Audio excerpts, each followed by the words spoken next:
एक दिन पहले की बात है। रामपुर गांव में अर्जुन अपने कुछ दोस्तों के साथ उदास बैठा था। चारों तरफ सन्नाटा छाया हुआ था। तभी वहां विक्रम सभी के लिए चाय लेकर पहुंच गया। अरे मैं तो तुम सबके लिए चाय लेकर आया था, लेकिन इतनी ठंड में तो तुम सब मुझे जमे हुए दिख रहे हो। क्या हुआ भाई, इतने ठंडे ठंडे क्यों बैठे हुए हो? पता नहीं विक्रम, हम तो जब से यहाँ आए हैं तब से ये अर्जुन ऐसे ही उदास बैठा हुआ है। अरे लेकिन मुझे बताओ, हुआ क्या है? अर्जुन तो इतना उदास क्यों बैठा हुआ है? अरे माँ की तबीयत खराब है।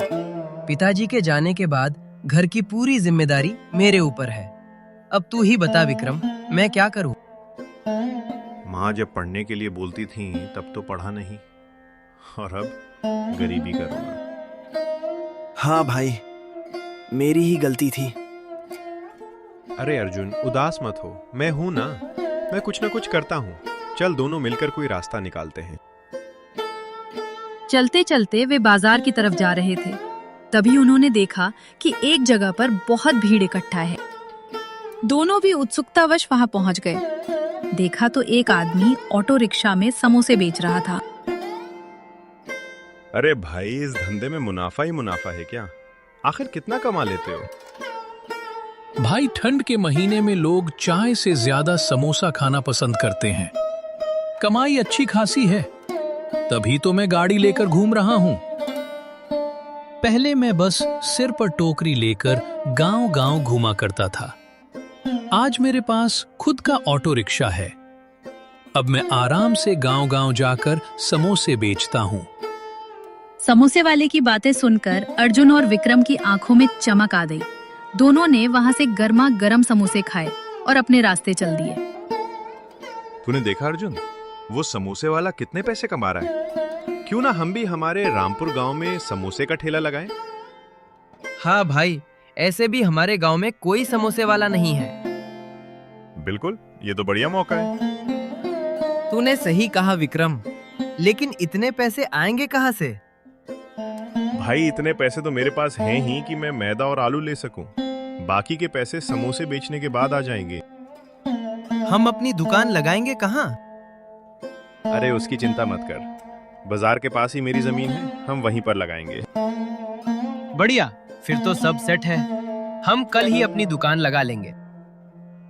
अगले दिन सुबह सुबह ही दोनों बाजार गए और ताजा आलू, मैदा और बाकी सारा सामान खरीद कर घर ले आए। अरे अर्जुन, अर्जुन उठ जा।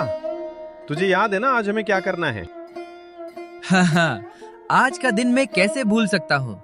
आज हमें बहुत बड़ा काम शुरू करना है। अरे काम शुरू करने से पहले भी कुछ काम था भाई। फिर दोनों ने मिलकर समोसे बनाना शुरू किया। उबले आलू के साथ मसाला मिलाया, फिर मैदे के आटे में आलू की पूरी भरकर समोसे तैयार किए।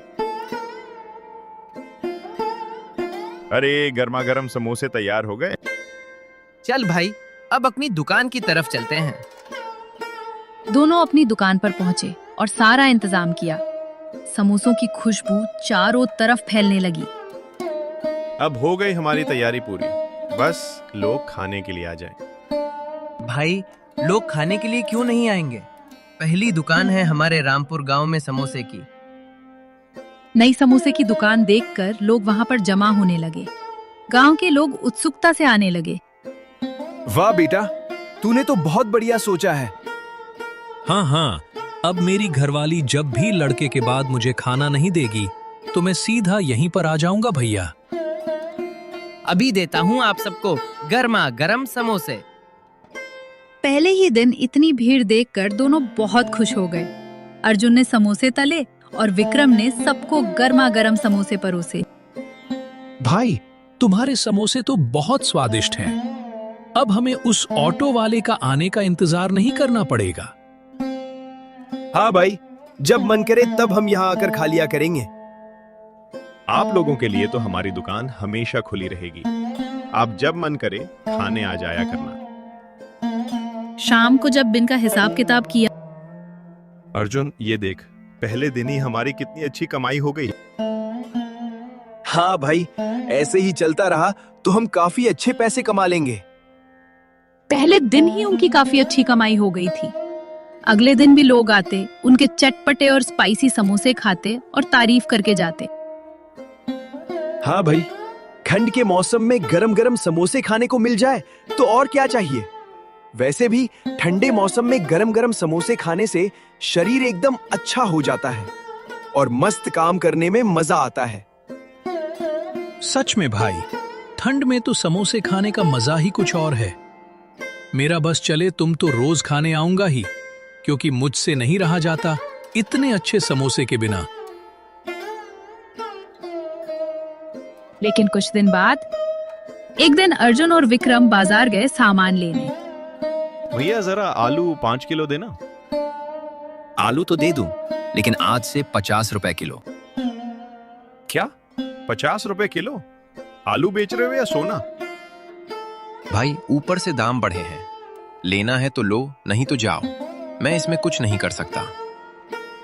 दोनों ने अनचाहे मन से महंगे दाम पर आलू खरीदे और अपनी दुकान लगा ली। शाम को जब वे दुकान पर थे, तभी गांव के सरपंच रामनाथ उनके पास आए। क्या बात है अर्जुन, विक्रम, तुम्हारे समोसों के चर्चे तो दूर दूर तक फैले हुए हैं। सरपंच जी, आपका यहाँ कैसे आना हुआ? अरे, तुम्हारे समोसों का बड़ा नाम सुना है भाई, तो खाने चला आया। अर्जुन और विक्रम ने सरपंच को गर्मा गर्म समोसे और चटनी परोस दी। अरे वाह भाई, तुम दोनों तो काफी बढ़िया समोसे बना रहे हो। मेरा बेटा मोहन भी अगर तुम्हारे जैसा मेहनती होता तो बढ़िया रहता, लेकिन वो एक नंबर का कामचोर है। सरपंच जी, किसी को भी ऐसे नहीं बोलते। वो एक दिन जरूर कुछ ना कुछ करेंगे। सरपंच छोटी सी मुस्कान के साथ अपने घर की ओर चले गए। घर पहुंचकर इस मोहन बोझ बेटे की जगह अगर तुम मुझे एक बेटी ही दे देती जो होनहार होती तो मुझे चल जाता।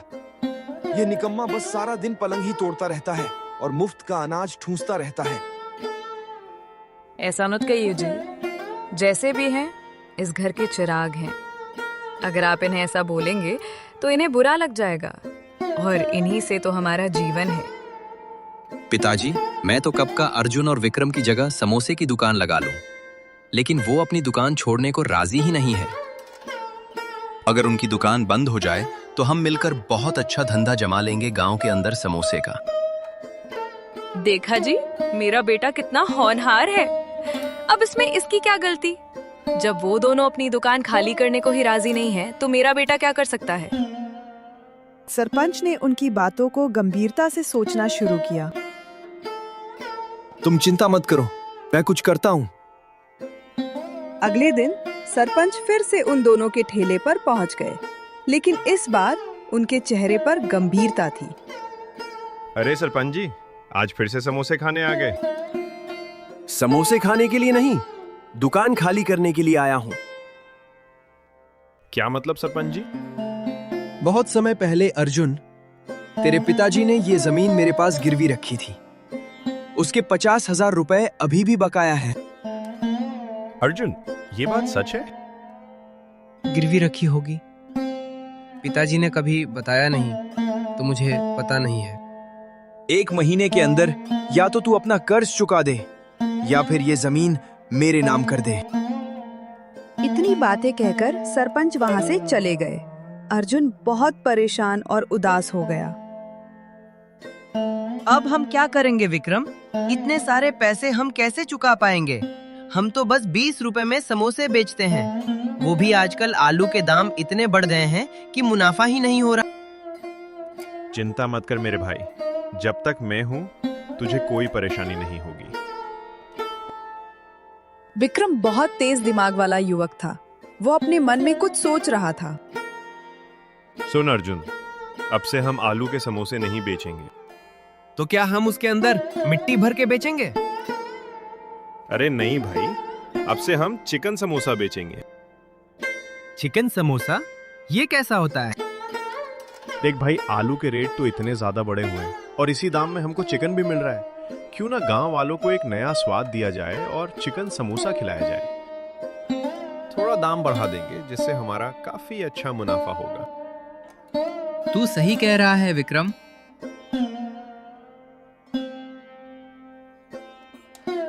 अगले ही दिन उन्होंने बारीक कटा चिकन, अदरक, लहसुन, गरम मसाला सब मिलाकर समोसों के लिए मसाला तैयार किया।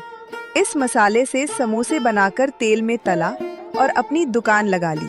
दुकान लगाते ही उनके चिकन समोसों की खुशबू चारों तरफ फैल गई। अरे, आज तो खुशबू कुछ अलग लग रही है। अरे आज सिर्फ समोसा नहीं, चिकन समोसा है, लेकिन आज थोड़ा दाम बढ़ा हुआ है। चिकन समोसा, ये कैसा होता है भाई? अरे आप एक बार खाकर तो देखो, यहाँ बस पूछते रहोगे क्या? विक्रम ने फटाफट दोनों आदमियों के लिए चिकन समोसे परोस दिए। दोनों ने गर्मा गर्म चिकन समोसे और चटनी खाई। अरे वाह भाई, क्या स्वाद है। मैं तो पहली बार चिकन समोसा खा रहा हूँ। वाकई में बहुत ही ज्यादा स्वादिष्ट है। तुम दाम बढ़ाओ तो भी हम खाएंगे। अर्जुन और विक्रम उनकी बातें सुनकर बहुत खुश हो गए। उनका चिकन समोसा लोगों को इतना पसंद आया कि कुछ ही दिनों में उनके काफी अच्छे पैसे जमा हो गए। अर्जुन, आज काफी अच्छे पैसे जमा हो गए हैं। चलो सरपंच से हम अपनी जमीन छुड़ा लेते हैं। फिर दोनों पैसे लेकर सरपंच के घर की तरफ चल दिए। लेकिन उन्हें क्या पता था कि सरपंच के घर में क्या चल रहा है। वकील साहब, उस अर्जुन की जमीन आप बस मेरे नाम करवा दो। मेरा बेटा वहां पर लाजवाब समोसों की दुकान खोलना चाह रहा है। लेकिन पिताजी, वो जमीन तो गिरवी रखी है ना, तो जमीन तो ऐसे भी हमारे पास ही आने वाली है। उसका पिता भले ही हमारे पास काम कर रहा था, लेकिन उसने कभी जमीन गिरवी नहीं रखी। अब उसका पिता इस दुनिया में नहीं है, तो उसे ये बात कभी पता ही नहीं चलेगी। लेकिन कानूनी तौर पर हमें उस जमीन को हमारे नाम पर करवाना ही पड़ेगा। लेकिन मुझे मेरे एडवांस पैसे चाहिए और मुझे वो जमीन दिखाओ। मुझे वहां पर नाप जोख करनी पड़ेगी। अगर मैं दिन को लेकर जाऊंगा तो उनको शक हो जाएगा। उसके लिए हम रात को जमीन देखने चलेंगे। लेकिन सरपंच को क्या पता था कि उनकी यह बातचीत किसी ने सुन ली थी। गांव का एक ईमानदार युवक जो खिड़की के पास से गुजर रहा था, उसने सब कुछ सुन लिया। वह सीधा भागकर अर्जुन और विक्रम के पास पहुंचा। अर्जुन, विक्रम, बड़ी मुसीबत है भाई। क्या हुआ? इतने परेशान क्यों? मैंने अभी सरपंच और वकील की बातें सुनी। तुम्हारे पिताजी ने कभी कोई जमीन गिरवी नहीं रखी थी। सरपंच झूठ बोल रहा है। वो तुम्हारी जमीन हड़पना चाहता है। वो आज रात वकील के साथ उस जमीन को देखने जा रहे हैं। उनकी पूरी साजिश है। रुको, मेरे पास एक योजना है।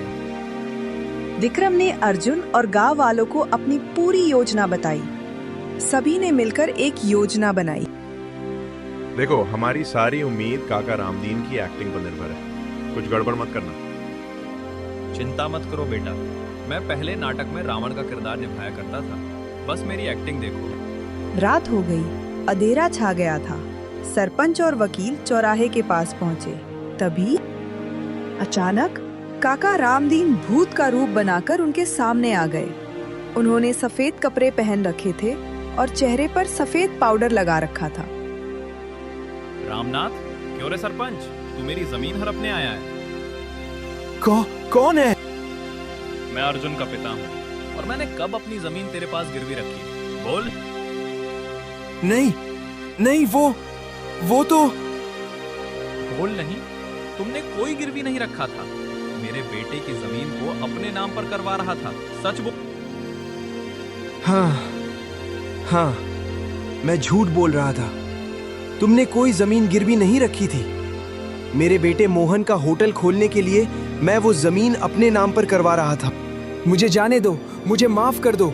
कभी ऐसी हरकत नहीं करूंगा। सरपंच डरते हुए उनसे माफी मांगने लगा और कांपने लगा।